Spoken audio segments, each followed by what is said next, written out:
think I can like go to concerts for free if I say I have a press pass, right? Oh. So I used to do like deep research on managers, and I built out like this like structured template of like what to say. Like, hey, I'm doing this, this, and this. I'm a photographer for the Tigers Beat, right? Oh, shout out to Savannah State. And I would be like, I would love to shoot this show. Mm-hmm. Can I cover it? And it would give me a press pass. So it would be like, bet. I would leave Savannah on like a Friday or whatever day that the show was going to be, drive to Atlanta. It's like a 4-hour drive, shoot the show, drive back that night so that I could be in class in the morning. Whew. And that was like my life for about like a year and a half or so. Yeah. And then it was like, well, why don't I actually try? You feel me? Like, my first show was a Rob Banks show at Center Stage in Atlanta, and then it just kind of like evolved. And I think one of the last shows I shot was a Denzel Curry show. Wow. Yeah. So it just like you worked. You made it happen. Mm-hmm. You said finesse. Make it to your finesse. I love it, dude. I love a little finesse. Right. I love a little finesse. So there you can finesse a lot. So, okay. I love that. So how was it, shooting for, I mean, you weren't hired to shoot them, but how was it for you as a creative? Did it really like find your niche in photography and like get you into the type of photos that you wanted to make or, create or, take and what captured your eye in those scenes, So I think like being in the pit, there were like rarely ever be any women that were in the pit. There were always like these like older guys, like older white guys. And then like one thing I always noticed is like their gear. Mm-hmm. I'm like, oh, what's that? And me like kind of feeling like a fraud in these spaces. I never felt like comfortable to ask. So I would just kind of like do research on my own and try to figure out like, okay, what does this person have? What do they have? And then after shows, I would always check like hashtags and try to like find the photographer. And I would see the quality of their photos and compare it to mine. And it's like, girl, you gotta step your game up. Yeah. This don't look good. Yeah. Like, you can't put this out. But I never cared about the quality of the image. I wanted to go to the show. So once I started to change, it was like, oh, like, girl, you could really do something with this. Right. And I think being in those spaces and not seeing Black women, not really seeing women, kind of like push for like this narrative or this theme of like adversity. Right. And like, what does that feel like? And being a woman, being Black, being in the military, like being in a predominantly like white branch, it was like, oh, you can, like, what this feels like. This is authentic to you. Right.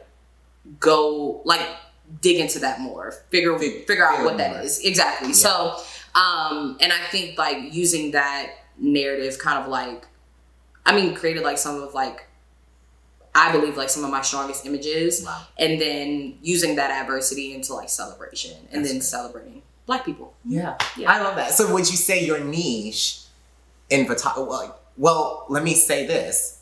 What do you say is your niche in photography? Or do you have a niche? I would say like my superpower is like reading the vibe and like kind of like fostering connections with people.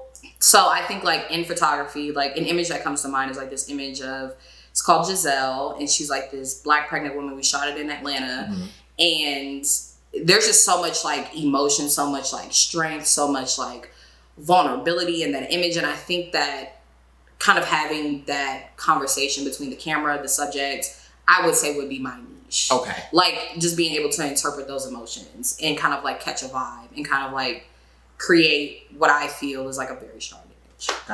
Got it. I love that. I feel like I come in, when we shoot, I come in with a very much idea, plan, or some type of like concept, and you're very much like, okay, like let's roll with it. But there is never like, oh, this is like a first thing that we're gonna do. It's very much like there's music playing and there's, we're probably kikiing about something that's not even like pertaining to the shoot. And it's just like really just trying to understand like what the tone and the mood is for that day. Right. Cause I don't know, like, I'm always having a good time with shoot in the sense of shooting, but like in the sense of like for other clients, I know it's different. It could be you know, they might not have a good day, or they, you know, you gotta make them have a good day. So I feel like that is a good way to maneuver, you know, I guess you could say, shooting for different people and figuring out what's the best way to shoot them, you know? Yeah, and I think I've been learning, like, as I go, because I'm so used to, like, subjects being people that, like, I foster a connection with, like, ahead of time,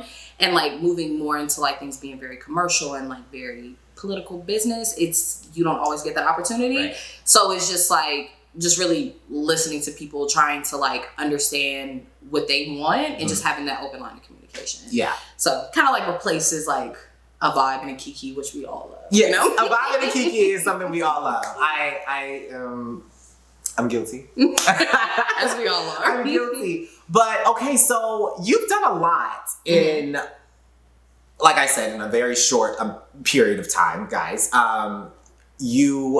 This is what really got me, because I didn't know this when I first met you. And I don't, like, it was just something like, oh, you said casually, and I was just like, oh, you.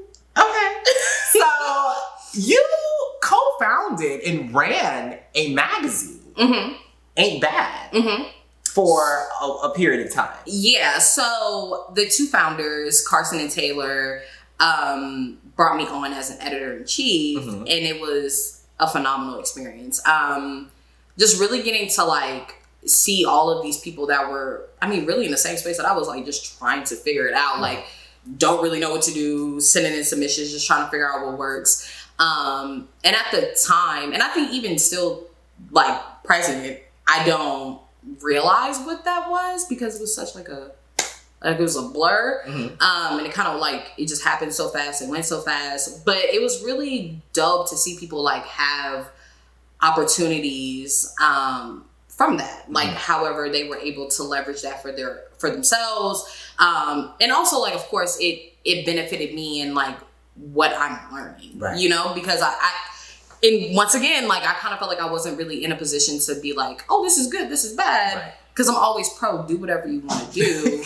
But it was a really great experience to be in that position and really, like, help foster a community of Black creatives. Yeah, giving them a platform. That's what we do here at Vision. Is, you know, I'm a big fan of that. That's one reason you're here is, you know, putting people on, and you know, if you can have or create a platform to, you know, give them to show their talents and their creative, you know, ventures, you know, that is what is exciting to me as a creative to do and foster for that. So I know that was a great experience. I was like, when she told me, I was like, a magazine? And, like, it's real. Like, it's a real magazine. Like, you can get a copy of it. Like, it was, like, really dope. So I was just like, being an editor-in-chief, it inspired me. I have to say that it inspired me to start the Ivy Mag and to, not just change our online publication into, like, a physical copy. And we're still working on that. Like, it's a process. It's a process.